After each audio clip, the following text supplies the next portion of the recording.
President of the Coppell Rotary Club. Reverend Bates Reverend Bates holds a BS degree in economics with a minor in business administration from the University of Texas at Arlington and is a graduate from the Lyndon B. Johnson Women's Campaign School at UT Austin. Let's give it up for Reverend Crystal Bates.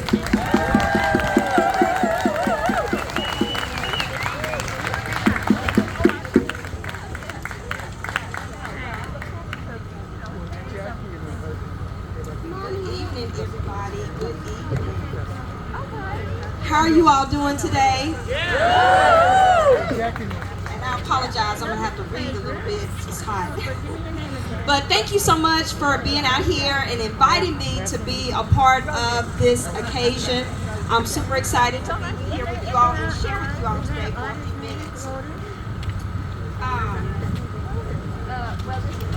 So, I'm going to begin with the powerful words of Congressman John Lewis.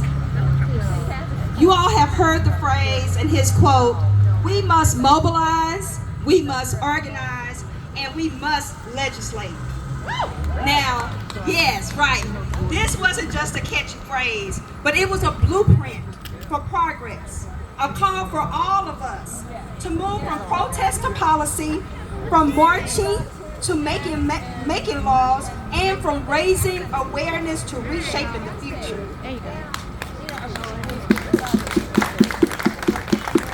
Today, we're watching legislation passed that blatantly favors the wealthy, tax cuts that disproportionately benefit the richest Americans, while everyday families struggle to make ends meet.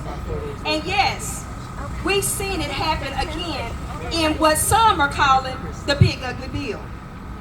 This massive piece of legislation / public investments, while expanding corporate tax breaks, putting the burden squarely on working people and vulnerable communities. And guess who's going to pay the price? The poor. And us, yes. The elderly, black and brown communities. The very people that John Lewis spent his entire life fighting for. In Texas, we're facing the same discriminatory tactics that civil rights heroes like John Lewis risked their lives to overcome. Texas has a long history of gerrymandering. This is not new. It is not new, but it's strategically drawing voting districts to dilute and silence the very voices of people of marginalized communities, the poor, and black and brown people. Today, Republicans control 25 or 38 congressional districts in Texas, and that does not reflect the will of our diverse population. Back in 2021, Senate Bill 1 was signed into law, and you all remember. Y'all remember how we fought, how we rallied against that? But that law banned 24-hour drive-through voting. It restricted, it made it more harder for people to use voting by mail by requiring more ID requirements, and criminalized supporting those that are vulnerable in our community. And also empowered partisan poll watchers to legally intimidate voters. And we know that the efforts to purge voter rolls in several of our red southern states are meant to target growing diverse communities, black and brown marginalized communities, and those who move around frequently. And we know here in Texas, we've had a migration of people moving here. So these laws are targeted to silence them and disenfranchise their votes as well. And we all know the truth. It has absolutely nothing to do with election integrity.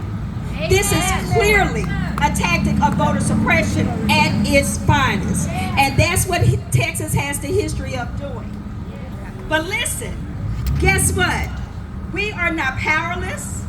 We can change this. We all can work together to mobilize, organize, and legislate to change all of this. But guess what, y'all? It's gonna take work. It'll take boots on the ground. It's gonna take all of us to get out, to organize and mobilize, come like this, when you leave here, you still got to be active doing things. It will take all of us to create change. So that's why I'm asking everyone in the sound of my voice to organize and mobilize. And we need to learn how to walk and chew gum at the same time. And one way we can do that is by preparing now, today, for 2027 Texas's 90th legislative session. We have to move from waiting for them to propose bills to us to fighting back against those laws by proposing our own, submitting legislation to the session. We must legislate for a better future.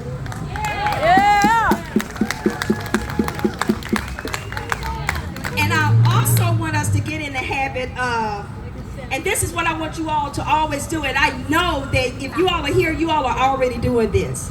But during election seasons, when it's time to vote, we need y'all to vote during early voting on the first day. And then even consider voting on Sundays as well. Also consider driving to some of the black churches, to some of the Hispanic and black community centers to vote. And that's important because they are trying their best to target and shut down those voting locations. And those are the people that need those locations the most. So myself, I drive 45 minutes out to vote at my church. We want to support those polling locations so we can keep them open. Also, something as simple as offering rides to the polls. Ask your neighbors, your co-workers, the youth, the students at the college, offer them rides to the polls.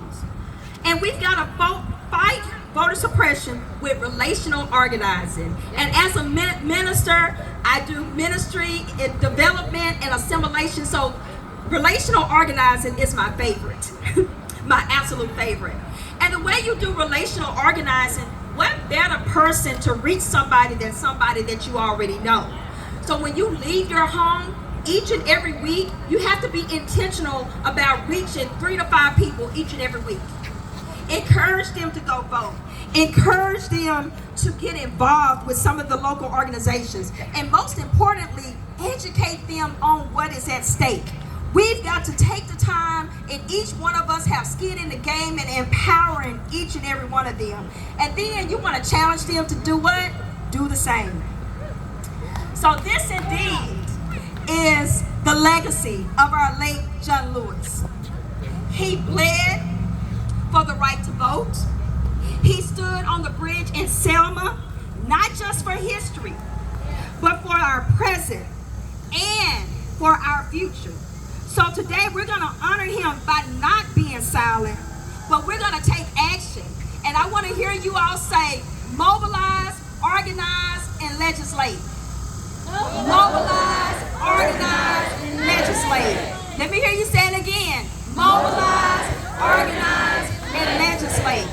You all can take part in mobilizing, organizing, and participating in legislation, okay? It can't end here. We've got to continue to have rallies, not just on a special occasion or when there's a national call, but we got to keep the momentum all the time and stay boots on the ground. Get involved in your grassroots organizations and make a difference. We welcome you to the DFW Metro NAACP. If you want to get involved with our organization or any organization that is represented here, please do it and reach out to me before I leave. Thank you.